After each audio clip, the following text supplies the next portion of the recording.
Hi there, and welcome to today's vlog. Well, as always, I'm so grateful that you joined me today. And I want to speak about little sayings or proverbs, and in particular, one proverb which is a very, very well known one. I remember from my childhood people speaking this, and yet when you think about it, it actually is totally untrue.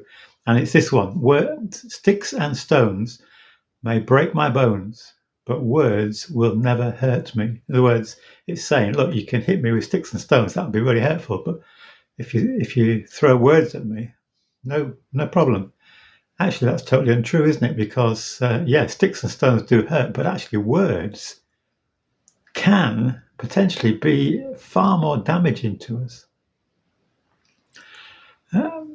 There's a verse in the scriptures in the book of Proverbs in the Old Testament which says this: the tongue, whereas the words we speak, the tongue has the power of life and death. So it can be used for good, to breathe life, or it can be used to harm, to bring death.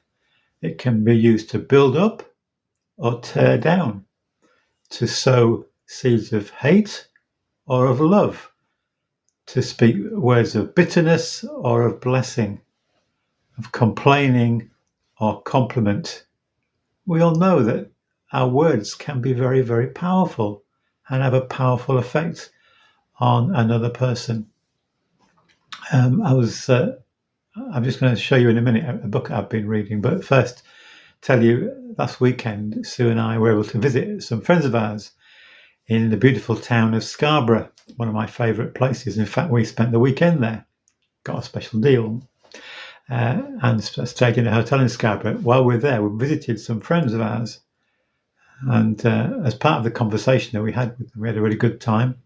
As part of the conversation, they were sharing about a ministry they're involved with through their local church, ministering to people who are struggling with life, maybe through addiction of one sort or another.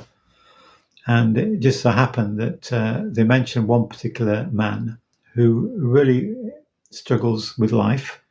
He's trying to turn things around with their help and with God's help, but he struggles with life. And part of that, or maybe even a big part of it, goes back to his early days. He was born because his mother was raped, and he was the result. And so when he was born, his mother wanted absolutely nothing to do with him, totally rejected him. In a way, you can understand that, but he was this little baby, innocent baby, rejected at birth. And he's kind of lived with that he was not wanted, and still struggles to feel any sense of worth or value, or does anybody care about me? What is my life worth? Is it worth anything? And I mention that because I've just been reading a book by actor Sue Johnston. She's quite well known. She was in series like The Royal Family. Brookside was one of her early ones, and more recently, Waking the Dead.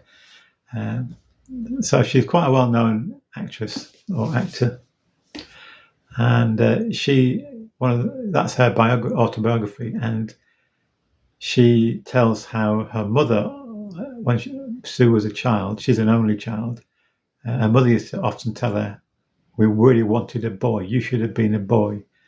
And her mother found it ever so difficult to show any love towards her daughter, any sense of pride in her daughter.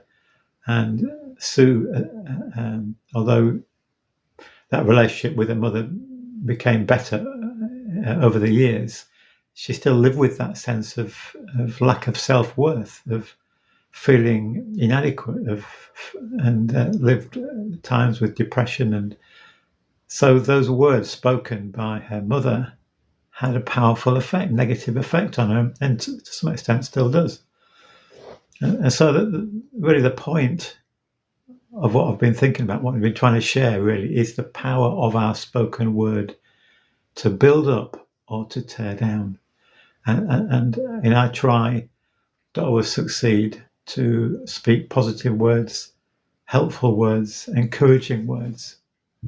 But sometimes words slip out, don't they? And you instantly regret them, but you can't pull them back. So my prayer for my life is that the words I speak will be words of encouragement and build up and offer hope and blessing into people's lives. I don't want to be that person who's always complaining, always bringing people down. And so that's my prayer for myself. And maybe that's a prayer you want to make, that we will speak words that encourage. I want to be an encourager, not a discourager. So there's the thought for the day. God bless you. Thank you so much, as always, for listening today.